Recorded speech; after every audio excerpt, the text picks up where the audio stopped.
And this is? This was in Miami at the All-American Air Maneuvers, and Mr. Piper, Bill Piper, who built the famous Piper Cub. This was in the late 40s, and he asked me if I would be interested in flying their experimental Super Cub to see if I could set a new altitude record. And I said, sure, that would be fun. And so they loaded it up one morning with the barograph, all the same day, of course.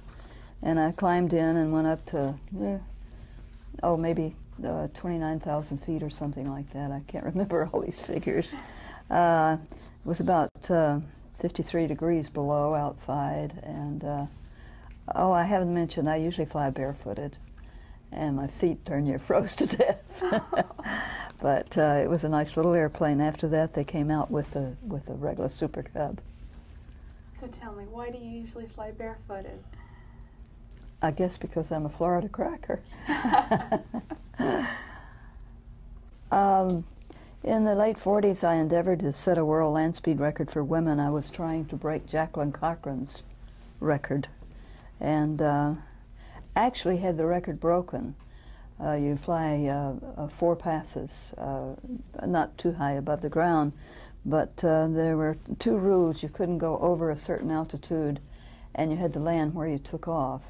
And just as I was going by the pylon on the last pass, and I had the record set at 426 miles an hour, I think it was, the engine blew up, and there was a little fire, and I pulled up to over 3,000 feet to bail out. The tower told me to bail out. And I reached for the handle, and I was over the water, and I thought, I don't think so. And at the handle to eject. And so I did not eject and landed without an engine at MacDill Air Force Base. At that time, the Air Force was instructing all of their P-51 guys, if you have an engine failure, get out. But I was fortunate enough to get it back down. Thank goodness, because it wasn't my airplane. It belonged to a wonderful gentleman named Woody Edmondson, who was the 1948 International Aerobatic Champion. And he was kind enough to let me use his airplane. I'm sure he was glad to see. Oh, he was scared to death. Everyone who lets a girl use their mechanized equipment just lives in great fear until you return it all in one piece.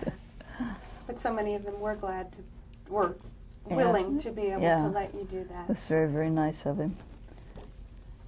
Coveralls over the outside, very loose. And before I got out of the airplane, I would unzip and throw the coverall off, and I would get out in a dress and have my shoes handy, my heels to put on, because I felt women should create a nice and good impression of women who do what most consider masculine things. And I've always felt that way. I think it's very important that no matter what you're doing, you remain a lady. Absolutely. Go ahead. Do you have anything else you want to say about that? Yeah, this was my 1929 Great Lakes when I first started flying it in about 1947. And it was a dear little airplane with a Kenner engine. I had an interesting experience. Many, many years later, in fact, just a few years ago, we answered an ad in a magazine to buy a little sailboat, a little small 17-foot sailboat.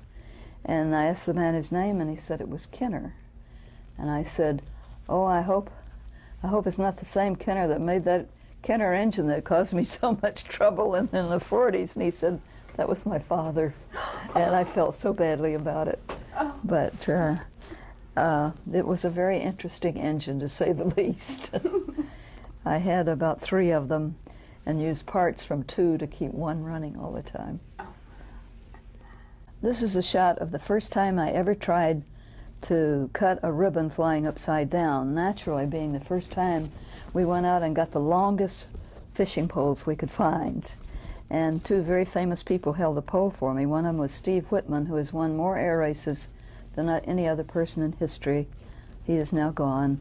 And Billy Brennan, who flew his airplane in a number of races and won the Cleveland Air Races several times with it. I did learn how to finally hit the ribbon coming through and cutting it with a prop. But I kind of saved this shot because it was the first time.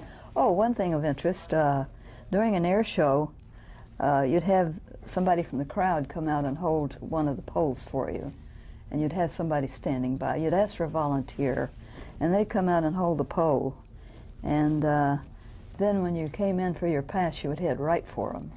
I mean, just head right for them, upside down. And when you get a little bit close, they'd drop that pole and just run like their life depended on it.